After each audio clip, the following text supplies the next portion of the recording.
Okay, so let's have a chat while I work. So I want to say it was maybe a day or two ago when I was in Ryan's live, and he had a prompt up that stated that men use marriage and pregnancy in order to punish women.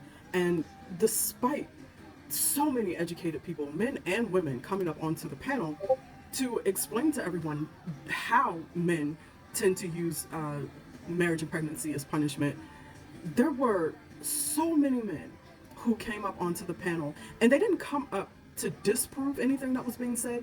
They came up on the panel to outright deny that any men were using marriage and pregnancy as punishment. And to those men, I just have one question for you.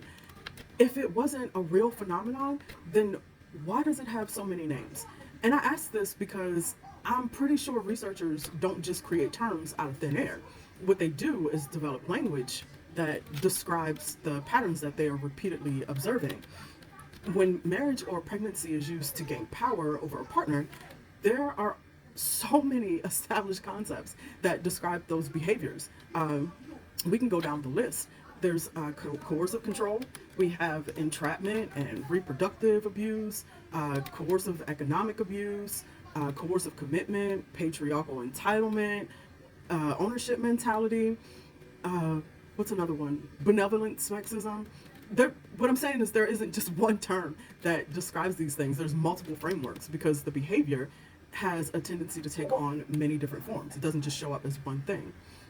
And this isn't to say that every single man is out here trying to find a woman's life to ruin, because there's plenty of men who marry because they genuinely want love, partnership, and to be able to share a life and create a family.